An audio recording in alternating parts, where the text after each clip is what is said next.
আজকে আমরা শিখব হেল্পিং ভার্বের ব্যবহার। সঠিক ইংরেজি বলতে গেলে আপনাকে অবশ্যই এদের ব্যবহার খুব ভালোভাবে জানতে হবে। অনেকেই মনে করেন এদের ব্যবহার খুব কঠিন, আসলে কিন্তু এদেরকে খুব সহজেই বাক্যে ব্যবহার করা যায়। আমি আজকে খুব সহজ উদাহরণের মাধ্যমে এদের ব্যবহার আপনাকে শিখিয়ে দেব। আমরা শুরু করেছি 15 দিনের একটা basic English speaking course, specially for beginners. যারা একদম ইংরেজি বলতে পারেন না, এই কোর্সটি তাদের সঠিক ইংরেজি বলতে অনেক সাহায্য করবে। আজকে আমাদের ক্লাস নাম্বার 12। যদি আপনি আগের ক্লাসগুলি মিস করে থাকেন তাহলে অবশ্যই একবার দেখে নেবেন। লিংক অবশ্যই ভিডিও শেষে পেয়ে যাবেন, না হলে এই ভিডিও ডেসক্রিপশন বক্সে চেক করুন, লিংক দেওয়া থাকবে। যাই হোক, শুরু করা যাক আজকের ক্লাস। প্রথমে আমরা শিখব হ্যাভ টু এর ব্যবহার। বাংলা বাক্যের শেষে তে হবে কথাটি যুক্ত থাকলে আমরা হ্যাভ টু কে ব্যবহার করতে পারি। যেমন যেতে হবে, করতে হবে, সাজতে হবে, খেতে হবে, আসতে হবে ইত্যাদি। কোনো কিছু করতেই হবে এরকম বোঝালে হ্যাভ টু কে ব্যবহার করা হয়। সেই কাজে একটা অব্লিগেশন বা বাধ্যবাধকতা বা দায়িত্ব থাকে। ফর এক্সাম্পল, শিশুদের স্কুলে যেতে হবে। Children have to go to school. Children have to go to school. এখানে একটা বাধ্যবাধকতা আছে যে শিশুদের স্কুলে যেতেই হবে, সেই জন্য আমরা এখানে হ্যাভ টু কে ব্যবহার করলাম। আমি আগে আপনাদেরকে হ্যাভ এর ব্যবহার শিখিয়েছিলাম এবং সেখানে বলেছিলাম হ্যাভ কে কোন কোন সাবজেক্টের সাথে ব্যবহার করা হয়। বাক্যে হ্যাভ টু কে ব্যবহার করলে সেই একই নিয়ম থাকবে। যেমন আমরা হ্যাভ টু কে ব্যবহার করতে পারবো আই, ইউ, উই, দে এই সমস্ত সাবজেক্টের সাথে। এবার চলুন কিছু উদাহরণ শেখা যাক যেখানে আমরা হ্যাভ টু কে ব্যবহার করতে পারি। আমাকে এখনই যেতে হবে। I have to go now. I have to go now. তোমাকে এটি খুঁজে বের করতে হবে। You have to find it. You have to find it. আমাকে কি পড়াশোনা করতে হবে? Do I have to study? Do I have to study? আমাকে সাজতে হবে। I have to dress up. I have to dress up. আমাকে বিছানায় যেতে হবে। I have to go to bed. I have to go to bed. তাদের এখনই চলে যেতে হবে। They have to leave now. They have to leave now. আমাকে কাজে যেতে হবে। I have to go to work. I have to go to work. আমাকে ওষুধ খেতে হবে। I have to take medicine. I have to take medicine. আমাদের এখনই শুরু করতে হবে। We have to start at once. We have to start at once. তোমাকে আমার সাথে আসতে হবে। You have to come with me. You have to come with me. তাদের পড়াশোনা করতে হবে। They have to study. They have to study. তাহলে আমরা শিখলাম বাক্যে হ্যাভ টু কে ব্যবহার করলে বাংলা বাক্যের শেষে তে হবে কথাটি যুক্ত থাকবে। তাছাড়া বাক্যে হ্যাভ টু কে ব্যবহার করলে সেই বাক্যে একটা অব্লিগেশন বা বাধ্যবাধকতা থাকবে। তাছাড়া আমরা হ্যাভ টু কে আই, ইউ, উই, দে এই সমস্ত সাবজেক্টের সাথে ব্যবহার করতে পারি। এবার আমরা শিখব হ্যাজ টু। বাংলা বাক্যের শেষে তে হবে কথাটি থাকলে আমরা হ্যাজ টু কে ব্যবহার করব, কিন্তু সাবজেক্ট হবে হি, সি, ইট, নেম, মানে যে কোনো নামের সাথে আমরা হ্যাজ টু কে ব্যবহার করতে পারবো। এবার উদাহরণ দেখা যাক। তাকে যেতে হবে। He has to go. He has to go. জনকে পড়তে হবে। John has to read. John has to read. John একটা নাম, তাই আমরা এখানে হ্যাজ টু কে ব্যবহার করলাম। আবার টমকে তাড়াতাড়ি উঠতে হবে। Tom has to get up early. Tom has to get up early. এখানে টম একটা নাম, তাই এখানেও আমরা হ্যাজ টু কে ব্যবহার করলাম। তাকে কাজে যেতে হবে। She has to go to work. She has to go to work. তাহলে আপনাকে মনে রাখতে হবে হ্যাজ টু ব্যবহার করলে বাক্যের সাবজেক্ট হবে হি, সি, ইট বা যে কোনো নাম। এবার চলুন শেখা যাক হ্যাড টু। বাংলা বাক্যের শেষে তে হয়েছিল কথাটি থাকবে, তবে হ্যাড টু কে পাস্ট টেন্সে ব্যবহার করা হয়। হ্যাভ হ্যাজ এর ফার্স্ট ফর্ম হলো হ্যাড। হ্যাভ হ্যাজ কে যেমন আলাদা আলাদা সাবজেক্টের সাথে ব্যবহার করা হয়, কিন্তু হ্যাড টু কে সমস্ত সাবজেক্টের সাথে ব্যবহার করা যায়। যেমন I, you, we, they, he, she, it বা যে কোনো নামের সাথে আপনি হ্যাড টু কে ব্যবহার করতে পারবেন। যেমন তাকে যেতে হয়েছিল। He had to go. He had to go. আমাকে খেলতে হয়েছিল। I had to play. I had to play. তাকে বিছানায় থাকতে হয়েছিল। He had to stay in bed. He had to stay in bed. মেরিকে স্কুলে যেতে হয়েছিল। Mary had to go to school. Mary had to go to school. আমাকে একাই সবকিছু করতে হয়েছিল। I had to do everything alone. এমনকি রবিবারও তাকে কাজ করতে হয়েছিল। He had to work even on Sunday. He had to work even on Sunday. আমাকে তার শিশুর যত্ন নিতে হয়েছিল। I had to take care of her baby. I had to take care of her baby. আমাকে 3 ঘন্টার বেশি অপেক্ষা করতে হয়েছিল। I had to wait more than 3 hours. I had to wait more than 3 hours.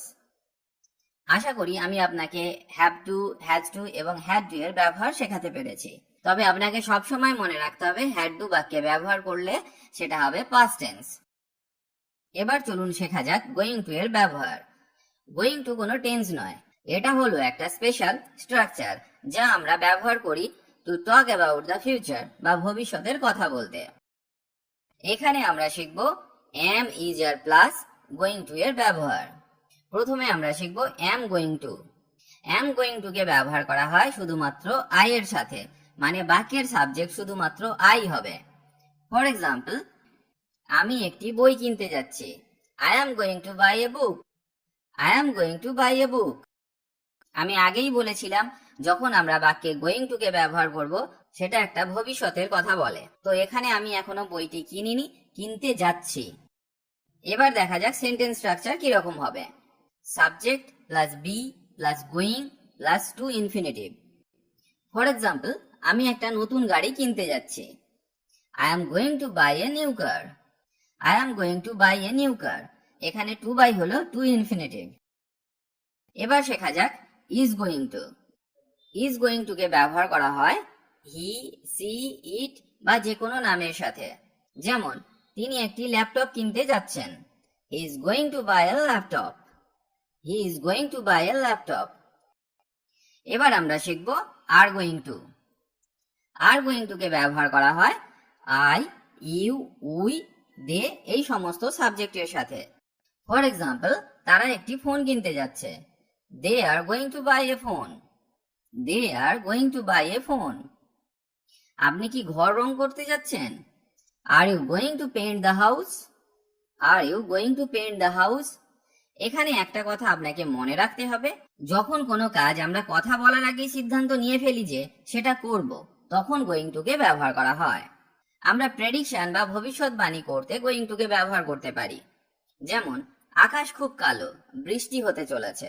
মানে আকাশ দেখেই আমি বুঝতে পারছি যে বৃষ্টি হতে চলেছে। তো এর ইংরেজি হবে the sky is very black, it's going to rain.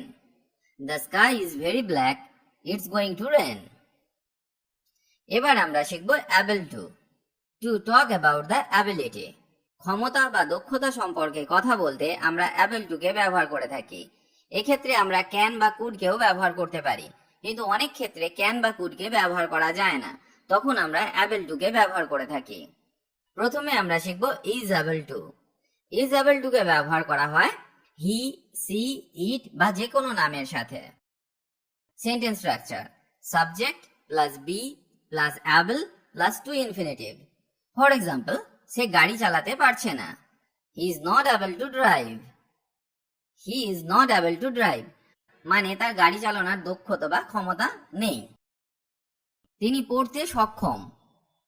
He is able to read. He is able to read. এবার আমরা শিখব am able to. Am able to কে ব্যবহার করা হয় শুধুমাত্র আই এর সাথে, মানে বাক্যের সাবজেক্ট যদি আই হয় তাহলে আমরা অ্যাম অ্যাবল টু কে ব্যবহার করব। যেমন, আমি পড়তে সক্ষম। I am able to read. I am able to read. আমি গাড়ি চালাতে সক্ষম। I am able to drive. I am able to drive. এবার আমরা শিখব আর অ্যাবল টু। যখন আমরা আর অ্যাবল টু কে বাক্যে ব্যবহার করব তখন বাক্যের সাবজেক্ট হবে you, we, they. For example, তারা পড়াশোনা করতে সক্ষম। They are able to study. They are able to study. তুমি কি গাড়ি চালাতে সক্ষম? Are you able to drive? Are you able to drive? আশা করি আমি আপনাকে অ্যাবল টু এর ব্যবহার বোঝাতে পেরেছি। এবার আমরা শিখব অ্যাবাউট টু এর ব্যবহার। Talking about the immediate future মানে কোনো কাজ এক্ষুনি হতে চলেছে এই রকম বোঝাতে আমরা অ্যাবাউট টু কে ব্যবহার করে থাকি। Sentence structure: subject plus be plus about to plus base verb.